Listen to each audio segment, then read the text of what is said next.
Hi everyone, we are Group B from the English Language Proficiency assignment. My name is Hon Sheang.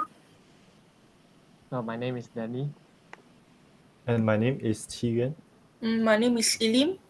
Okay, so today we are here to discuss the most significant reason that contribute to road accidents in Malaysia. So in my opinion, I think reckless driving of the driver is the most significant reason that contribute to road accidents in Malaysia. Reckless driving also can be known as aggressive driving on the road. So like nowadays, many accidents happen in Malaysia that usually they are caused by many factors, especially those mistakes that did by the road users. For example, most of the accidents because the driver drives their transport in an unconscious conditions. I mean drunk. When people are in an unconscious conditions, they will dare to drive even though it is dangerous and thus cause the other road user and match in these troubles.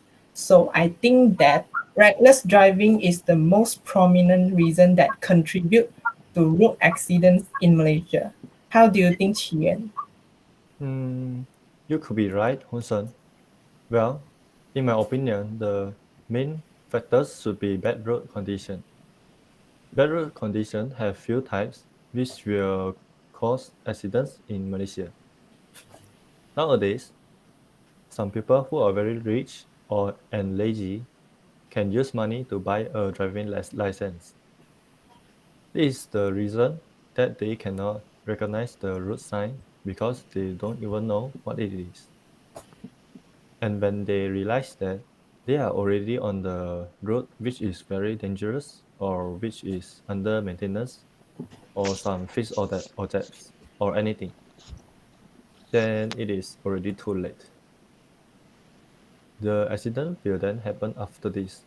Some people even lost their lives after the accident. Since an accident will bring a lot of cost, the driver should think for other people or the driver's family.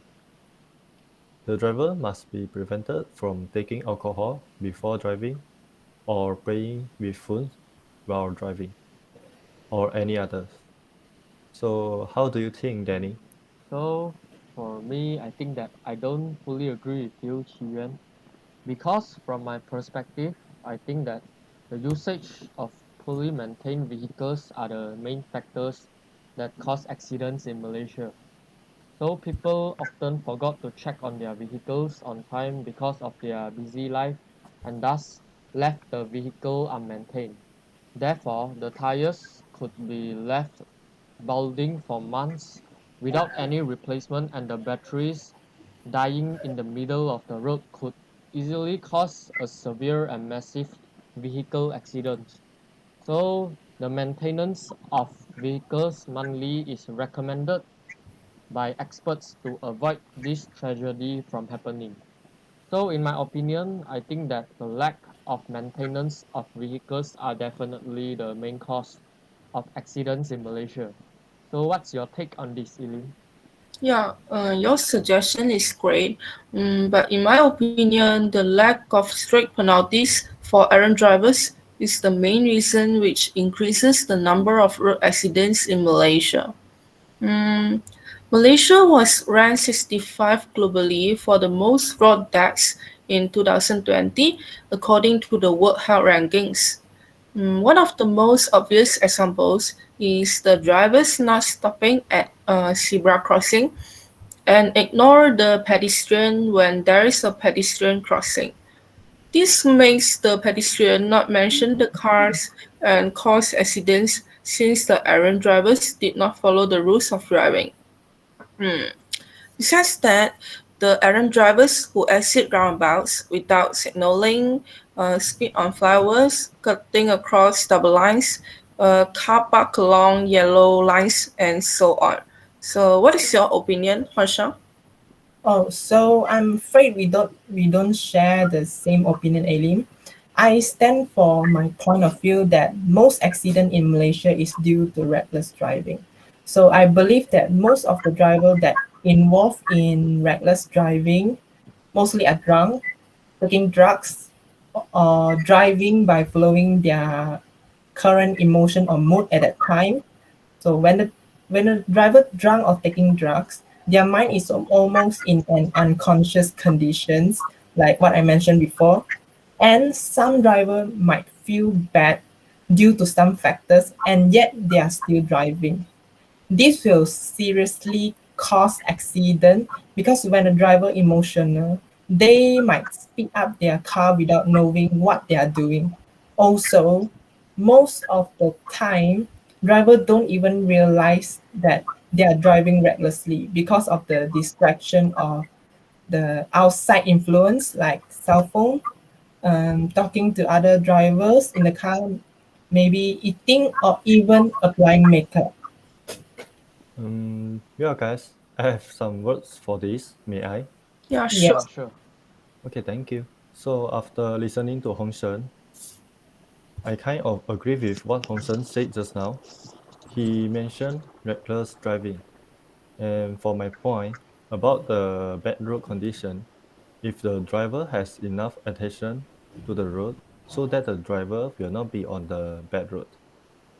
And furthermore, reckless driving will lead the driver to get into dangerous positions, and sometimes it even will involve the death.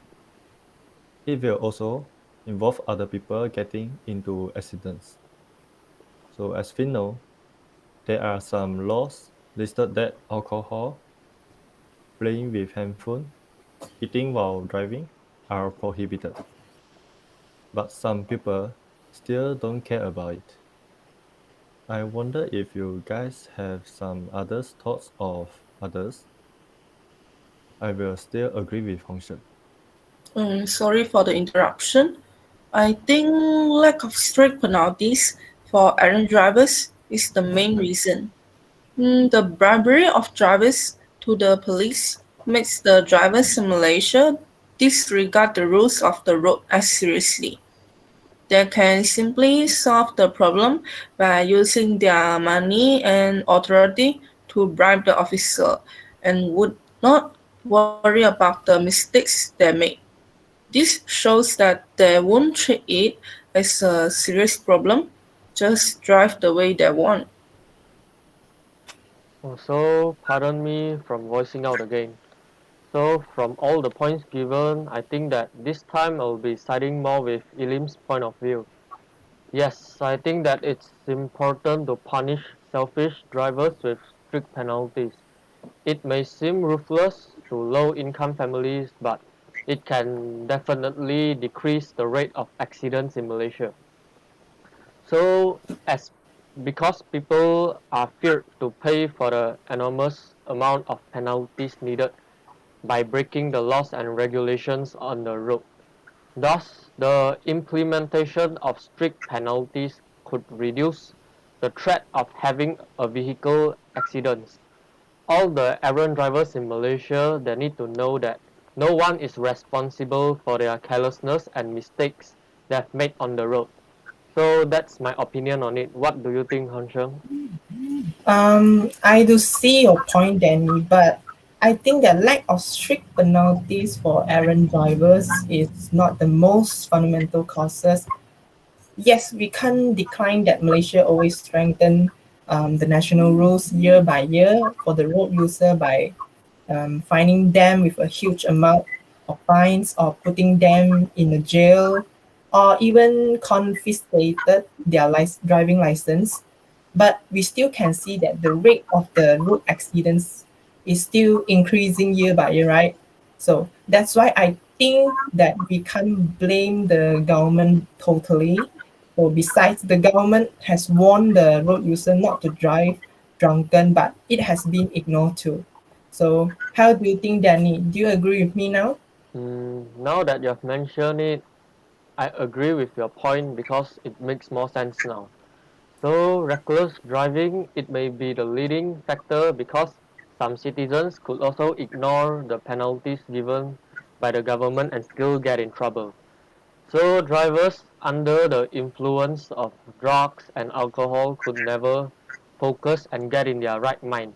They would be distracted while driving and in the meantime make life-threatening mistakes not only to them but to all the road users.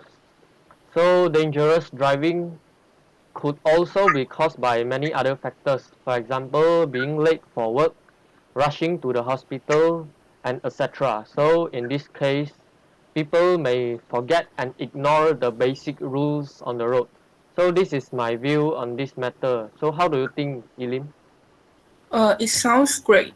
I agree with you too, Danny. Reckless driving is the main reason which increase the number of road accidents in Malaysia. The drivers who are not responsible, ignore the rules on the road, cause more accidents to happen. Because of their irresponsibility, more car accidents and injuries occur. Right. So we all agree that reckless driving is the most significant reason that contribute to the road accident in Malaysia, right? So Yep. does Yeah. anyone have anything to say? Otherwise, let's bring this discussion to a close. No. So far, no. Okay. So thank you for your contribution, and I hope you enjoy these discussions. Okay. Thank you. Thank Thank you. you. Thank you. Okay.